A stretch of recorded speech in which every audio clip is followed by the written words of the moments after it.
This is a special podcast presentation from 700WLW.com. This is Doc Thompson On Demand. 9:33, I will bring up Wiener. I'm not gonna spend a lot of time on Wiener, but I will give you a Wiener update. As of this moment, he is still a congressman. It's good to be the king. Wait till you hear how good it is to be the king. 9:33 this morning, 700 WLW. I've got a couple of shocking statistics for you. Some coming up about food stamps in the Buckeye State.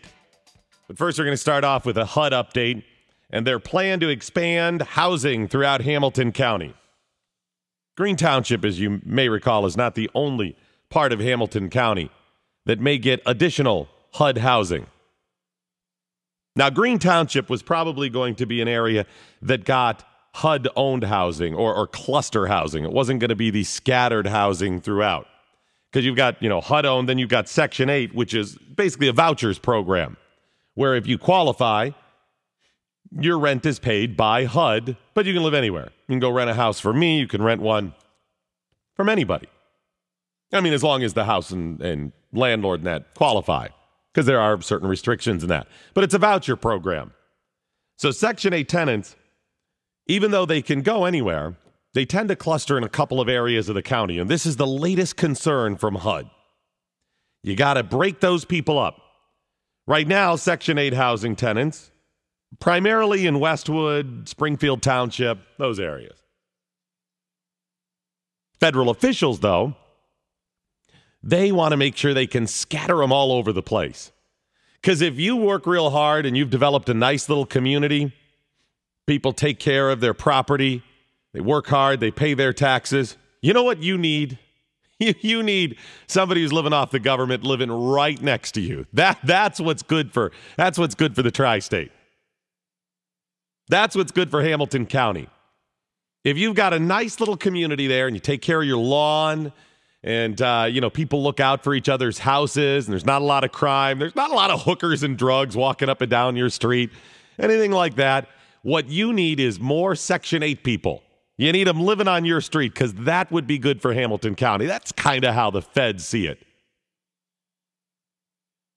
So in order to get people to disperse throughout Hamilton County and not just kind of cluster in Westwood and Springfield Township, they're going to offer additional incentives that would encourage people who are eligible for Section 8 to move into other neighborhoods, higher income neighborhoods. Now, I know this is not a popular opinion with a lot of people who are very emotional and don't understand hard work and don't understand that not everybody that is on HUD, in fact, a very small portion of the people on HUD or food stamps or anything else, actually need that support. That a huge number of them could be doing other things. They've just thrown in the towel and they're lazy. I know it's not real popular to come up with this idea, but I say if you live in a higher income neighborhood, whether it's through luck, hard work, divine intervention, you're there. And part of the joy, part of the benefits of living in a high income neighborhood is quite frankly not having to deal with the problems that often come up from people who are on Section 8 housing, other HUD housing projects, welfare, any of this stuff. You're there. You're living in a higher income neighborhood. Guess what? That's where you want to be. You want to be there because it is a higher income neighborhood. Probably because you don't want the crime or the other BS that comes with not being in a higher income neighborhood. You set the bar real high. Yeah, you're excluding people that are going to cause a bunch of problems. People that are either going to bring drugs, crime, issues, not taking care of their property, any of these things. Because if you live in a higher income neighborhood and didn't want to live in a higher income neighborhood, you have a higher income. You can choose to live there or in a lesser income neighborhood. But now the feds want to break that up. They want to make sure that people diversify. So even the higher income neighborhoods get some of the poorer people. even though those poorer people haven't necessarily done anything to deserve to be in a higher income neighborhood. According to Lamont Taylor, he's chairman of the Cincinnati Metropolitan Housing Authority's board. He said the whole goal here is to not have neighborhoods with high concentrations of vouchers, meaning Section 8 vouchers. We don't want to concentrate poverty. We want to make sure it spreads out. Now, I understand. In fact, I had this idea as a kid.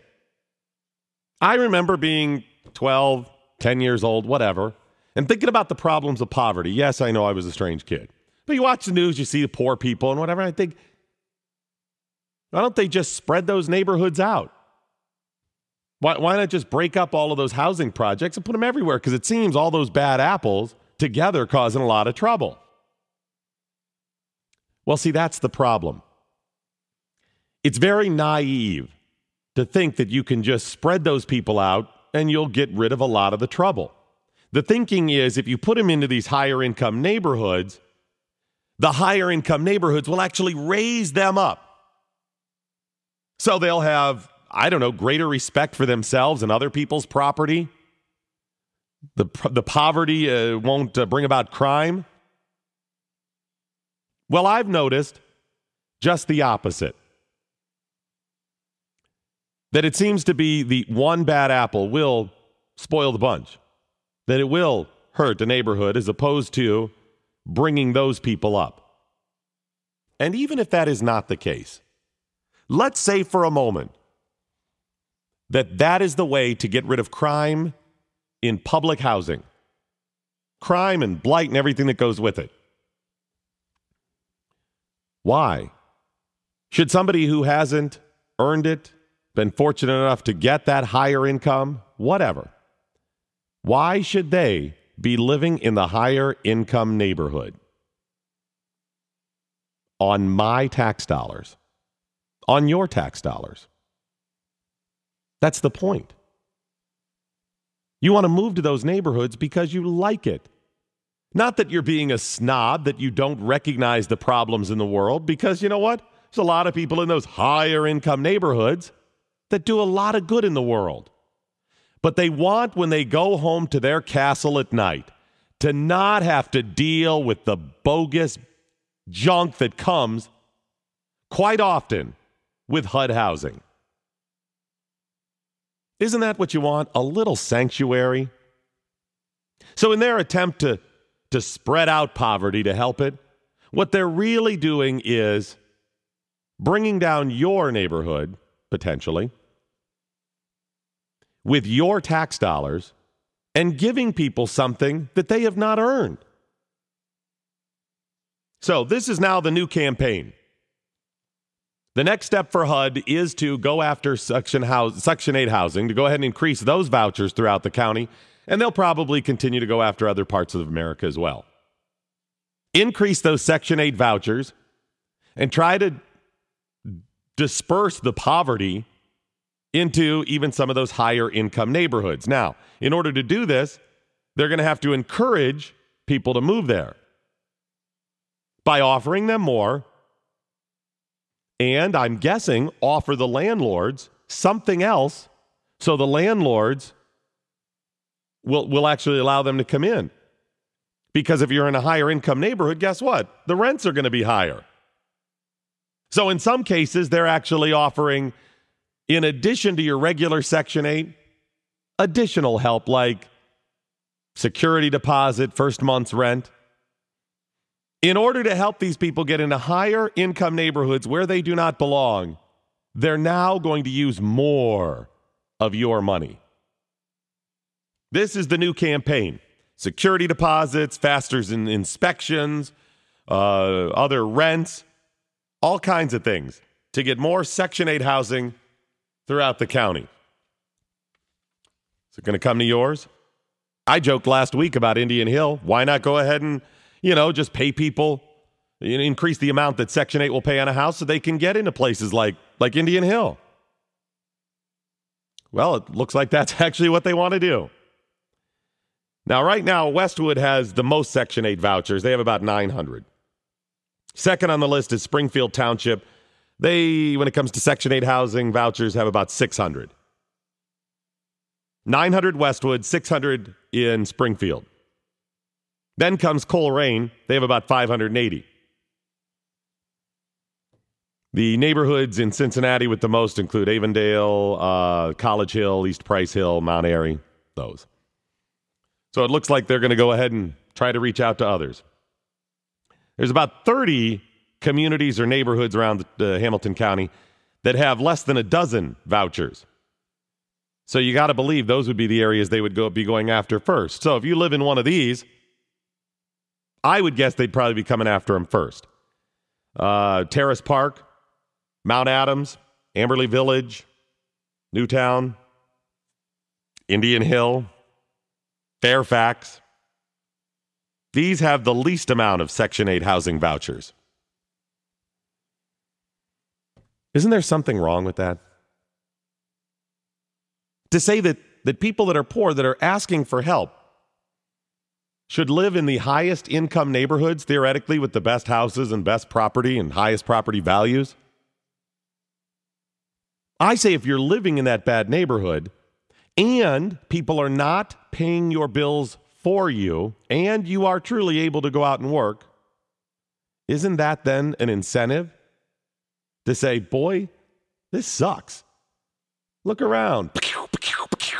Shots ring out. Hookers, hey, baby, what's up? Drugs. And you think to yourself, boy, this is not pleasant. I don't like this. What incentive do I have to stay in a poor neighborhood? They're not paying my rent. So I will be encouraged to go other places. I'll look to places like Indian Hill as I drive by and say, wow, I want to live there. Look at that. There's no dead hookers with syringes sticking out of their arms. Maybe I'll live there. Look at the big, nice houses. Listen, I drive by Indian Hill. I drive by Indian Hill just about every day. And although I have a modest house, I look at those and I go, I want to live there. I'm not trying to take it from them. I just think if I keep working hard, maybe I get a little bit lucky. Maybe I, too, can live in one of those spectacular houses. Giving people extra money and extra incentives to live in a higher income neighborhood when they have not earned it and they don't have the money to is working against the entire system. I'm going to get some of your calls coming up, but I also got to tell you some statistics about the state of Ohio's food stamp program. I have maintained that everybody that I have known that has been on food stamps, and it's many people growing up in the community I did with the neighbors I had, many of them, I've known many people on the program, end up scamming the system and ended up selling them. In fact, I can't think of one person who didn't that I know, and I'm talking dozens and dozens of people. Well, now it looks like that's accurate. It's not just my, experience with it. That's what's going on in the state. I'll give you the statistics coming up next. 700 WLW. All right, I got an email from Dan. He said 75 northbound after Paddock is shut down. A 5-car accident. That would be 75 northbound after Paddock. Shut down because of a 5-car accident. You might want to take alternate routes if possible. I'll keep you up to date right here on 700 WLW. See, I know it's not a popular attitude. People don't want to come out and say it. But damn it, guess what? If you don't belong in my neighborhood because of your income and you're probably going to, to be an issue, I don't want you around. I would live in a lesser neighborhood financially, although mine is still pretty modest. I would, or average, I would live in a lesser neighborhood. I have that option. You can always move to a lesser neighborhood as far as your income goes. Why don't people do that? Because we all want nice things and we don't want to be around scum. So why are you forcing the scum on me? By the way, our news department says that they've now moved that accident off to the right shoulder, so it's no longer shut down, but it could be slow through that area. Get some calls. Stephen Mason, how are you? I'm good. How are you? I'm doing fine. I just want to say, I live in HUD housing, but I do agree with you 100% about everything that you're saying. I am one of those few that work. I live in HUD housing because I have to, not because I choose to. One of the problems that is the biggest problem that I see with HUD housing and with what they want to do is there's no screening to these people, because then that would be discrimination for whatever reason. Well, people will always, they will, even if it's not, they will claim discrimination based on all kinds of things because it's a powerful tool for people. Exactly right. And, race is a powerful tool for people. And if people were paying to live in a nice neighborhood, they deserve to. I mean, most of these people that live in nice neighborhoods struggle every day to pay for those homes. I come home at 4 o'clock every day after work, and there's people coming out in their pajamas, yawning, and just waking up. See, Steve, that's what I'm talking about. It's insane. I mean, now, Steve, I hate living in HUD housing, but But I don't fault you for that. And Steve, that's my point. I don't fault you for that. I'm not coming down on that. There are good people that have done it. I'm glad that you agree that, you know what, if you have a nice house, you live in a nice neighborhood, you ought to have it. Listen, there are most people, well, not most, but there's a lot of people that have much nicer digs than I do and always will. Willie does. Willie doesn't want me living around him. He doesn't want scum like me living around, well, for several reasons, but Willie has worked hard his entire life. Willie has worked very hard, is very accomplished. Good for him. I'm not trying to take from Willie. I don't want Willie to give me anything. What I say is, when it comes to how he's accomplished and what he has, I want to be like Willie. I drive by Indian Hill. I want to be like those people. Not that they're good moral people just because they're rich, or I want to make the same life decisions or raise my. No. As far as their accomplishments and living in a nice neighborhood and having a nice house, yes, that's what I want. I don't want to be bothered by the other BS. Let's get to Jack, Mount Airy. How are you? Okay. Hey, last week in the paper, there was a woman. She was on the front page all dolled up, and it looked like she's probably standing in front of an apartment building in Green Township. But, it says that she has a job. Further in the article, it says that she has a job as an administrative assistant at the Cincinnati Youth Collaborative. She and her husband moved to Green Township 4 years ago because they wanted to raise their son in a safe neighborhood with good schools. She's lived in public housing since 2002. Jack, I saw that. Married with a child. I know. I saw the exact same story, and it had it. If I was going to talk about it, I probably would have brought that up at the time. But standing by itself, I saw the woman you're talking about, and she wanted to live in a nice neighborhood, and that was kind of the gist of the story. And I'm saying to myself, but you've been in public housing this whole time. I know if you're living there's a lot of people that don't like the conditions and to be around those people. But do you understand? By having the HUD housing and you living on it, you're creating that environment. That continues. And then my next statement was about that woman. Fine. What is your plan to get out of HUD housing? Did she have a plan? Jack, I saw the story. I don't think she had a plan. It was just, I'm in HUD housing, and I have to deal with these people that are also in HUD housing that are horrible. Yeah, that sucks. But let that be your incentive to get out and not get out via, I need you to give me more money and a bigger and better voucher so I can move into Indian Hill. Your incentive is to get out, take a second job, a third job, do what it takes if that's what you want. Not just say, I'm going to take what I want.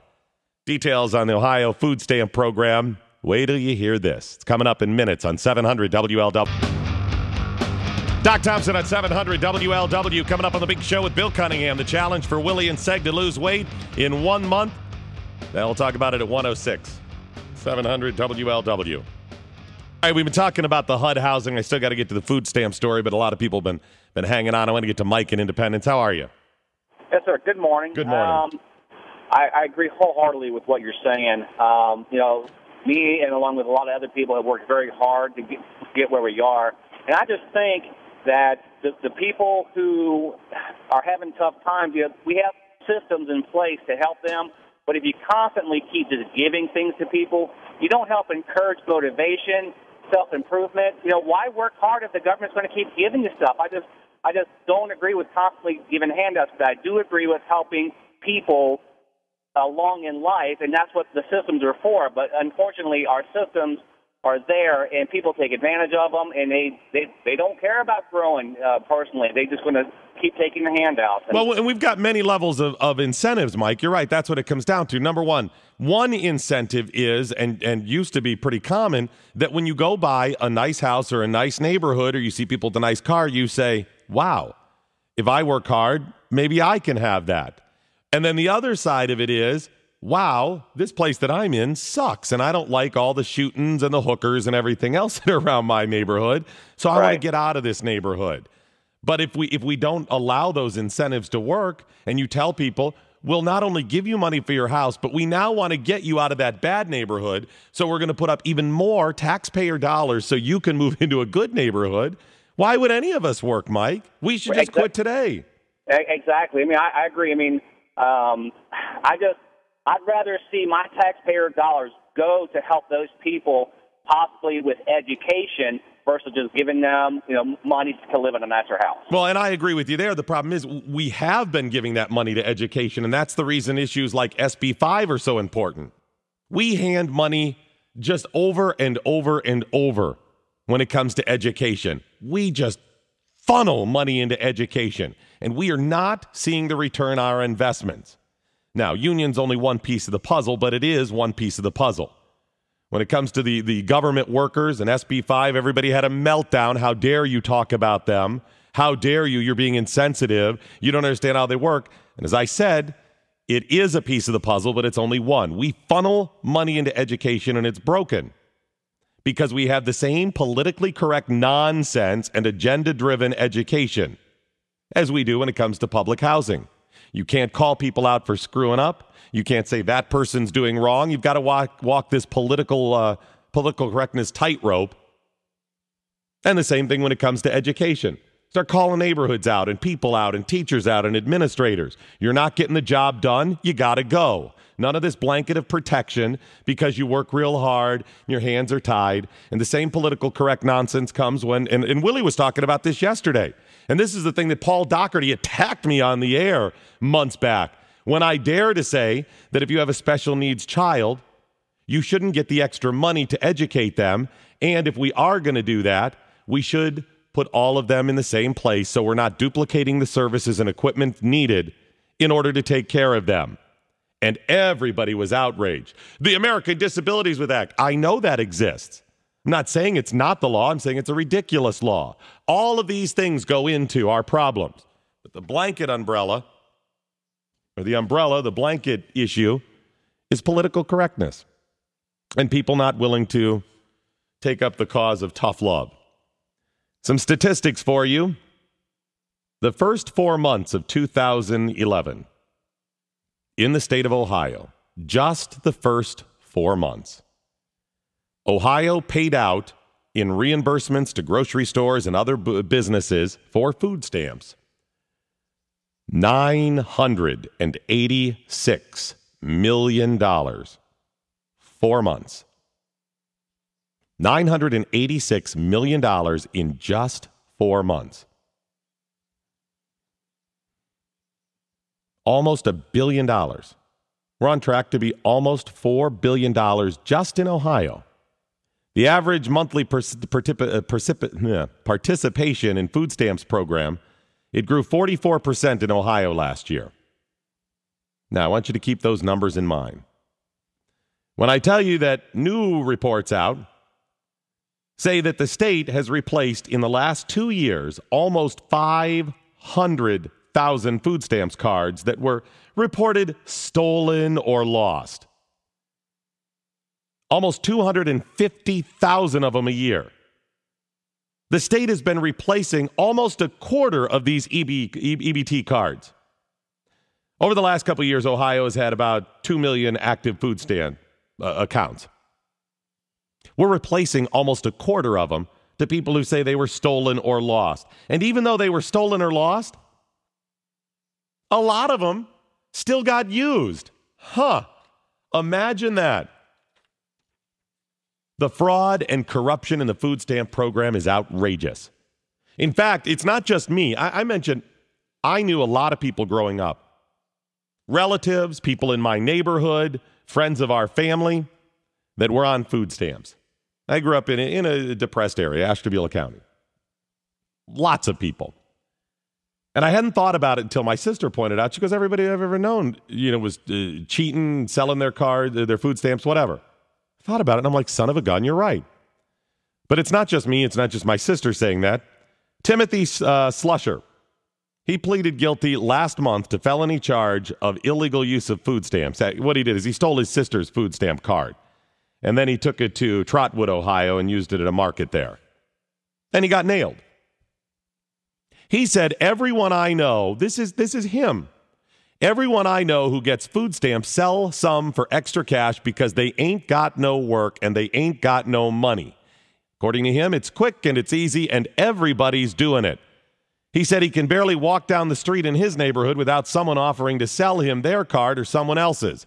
He claims that most people that want to sell their cards want cash to buy cigarettes or alcohol, sometimes gas. He said they'll trade their benefits to other people in the neighborhood or at the local grocery stores in the area. He said most people are hard up. I didn't think it was a big deal. So many people were doing it, and I was doing what I thought was okay. This is the culture.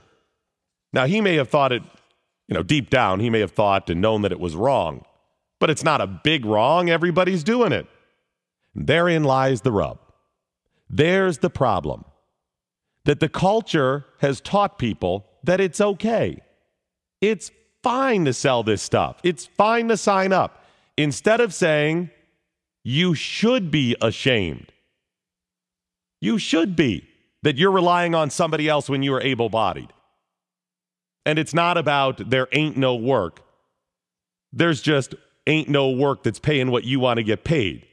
There ain't no work that'll pay you as much as it is as food stamps or HUD or anybody else will pay you to not work. $1 billion in 4 months, and 25% are stolen or lost, and yet a lot of them still used. We are being scammed. Doc Thompson, 700 WLW. Doc Thompson at 700 WLW. All right, a quick Weiner update. Yes, he is still a congressman as of this moment. Anthony Weiner, as of yesterday, finally sent his official letter of resignation to John Boehner. It was simple. It was on his official letterhead. It read, I hereby resign as the member of the House of Representatives for New York's 9th Congressional District, effective at midnight Tuesday, June 21st, 2011. He then wrote, it has been an honor to serve the people of Queens and Brooklyn. Sincerely, Anthony D. Weiner, Member of Congress. Member of Congress. He just left that off. Here's the interesting part. He gave us the big resignation speech last Thursday, right? That's 5 days.